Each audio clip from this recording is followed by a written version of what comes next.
This is Larry Jordan, the host of the Digital Production Buzz. The following interview is an excerpt from a recent program. To hear the entire program, visit digitalproductionbuzz.com.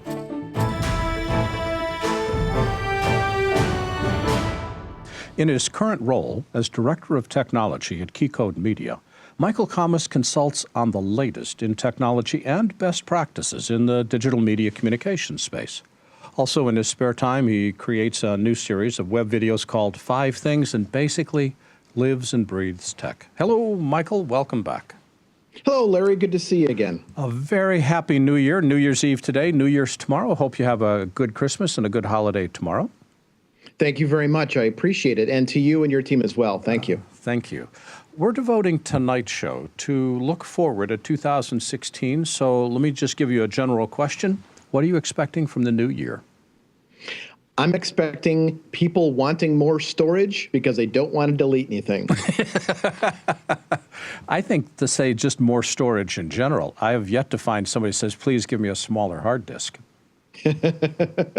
We've got a couple things which are very interesting. I'm sure you've been reading the blogs that the new helium drives were released a couple months ago, and those are 10 terabytes. But we're still not finding the cost of the per terabyte dropping drastically. We're still looking at sub 30 or 40 cents for consumer-oriented drives. We're still seeing 80 to 90 to a dollar per gig for more robust enterprise solutions. So a lot of folks are looking into, well, what else is there besides disk? We've had, go ahead. No, I was wondering, you mentioned a helium drive. I haven't heard of this. Tell me about that. They're drives that internally have helium inside, which helps with the amount of air pressure that's actually on the platters inside the drive. It also, with newer technology, allows you to cram more data on the drive. So coming out in 10 terabyte capacities allows you to keep more data and delete less. Do you realize that you said 10 terabytes with a straight face? I mean, think about this. 10 terabytes is just a phenomenal amount of room to squeeze onto spinning media.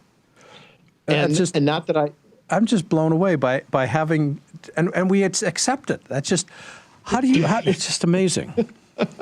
It boggles the mind, but when we look at 4K and image sequences and these larger files that are being generated from set, we need a place to keep that. That's why we're looking at not only larger spinning disk, but also other solutions. I mean, LTO is obviously getting larger, LTO 7 now, but also there's a new acronym, and that's ODA, Optical Disk Archive. Maybe like you, Larry, when I was younger, I had a CD changer in my car, and you could put multiple discs in there. Well, that's kind of what ODA is. It's a cartridge that you put that have multiple Blu-rays in it that stores data. And that, since it's random access, being a disc like a CD-ROM or a DVD, it allows you to randomly access this data even quicker, and it's cheaper per terabyte than spinning disk. But the ODAs are using a technology which, if I remember correctly, is MPEG-2 in it's a Sony video format. Are we storing data in its native format, or are we compressing data into this older video format? It's a lot like the LTFS technology that we're using for LTO tapes. It's using it as a storage medium. So we're copying the file as it stands, as it is, as opposed to compressing video into a MPEG-2 or with Blu-ray, H.264 format. So it's just another storage medium. Okay, so clearly we need more storage, and with 10 terabyte drives, and I can't believe I'm actually saying that phrase, 10 terabyte drives coming along, and ODA, which I had a chance to look at a KeyCode seminar about 3 months ago, and looked very impressive. But thanks for the plug, Larry. The one thing you didn't mention was SSDs.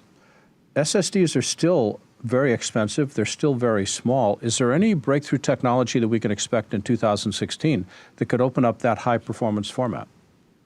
At this point, it's just cheaper prices, and which, although that's great to get larger sizes, it still isn't handling the amount of storage we need for unscripted shows or long-form documentaries. So we're seeing it used primarily for a user's OS or for a cache, maybe on a per-project basis, moving just that media to the spinning disk, working with it, and then pushing it off to spinning disk or LTO tape in a chunked basis.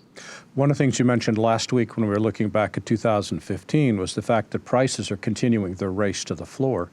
And so it sounds like SSDs are, rather than increasing the technology or performance, they're just lowering the prices. We've seen that storage is one of the big things you're looking at for 2016. What else are you looking at? Well, I think we're seeing workflows that involve more color manipulation from onset. For years, we were doing Rec. 709 for HD, right? And that was the chosen color space. That's the kind of weapon we were handled. Now we're getting more cameras that can shoot in various color spaces. Log C is pretty common.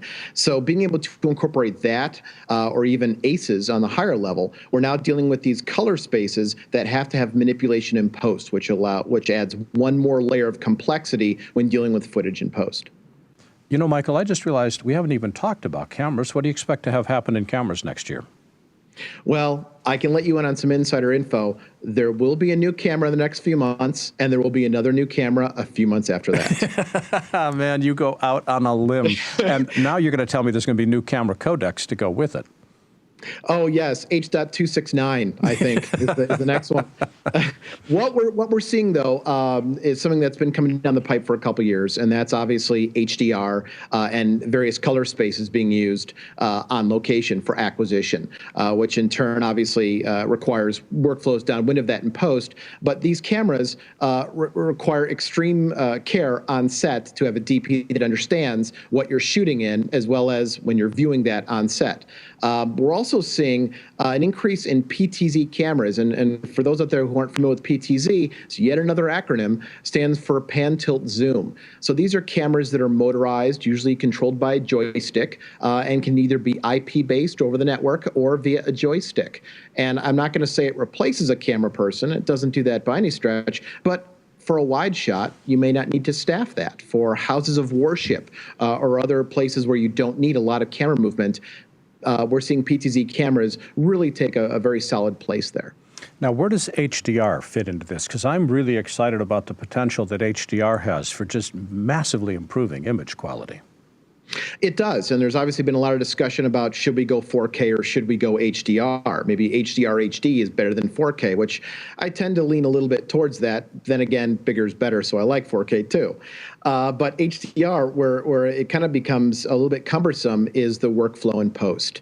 A lot of the NLEs out there are not supporting HDR workflows, and all the information out there on the web seems to change with every software revision. So there isn't a dyed-in-the-wool workflow for HDR through all the NLEs that can be tracked all the way through online and finishing.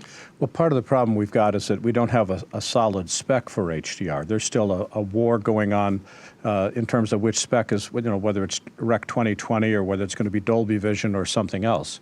But one of the things I'm most encouraged by is the fact that people are actually now starting to see HDR become real, with Adobe Premiere releasing HDR support, and we're going to see monitors that support HDR at CES. So for me, I think HDR is a trend that we need to keep our eyes on for next year. Would you agree?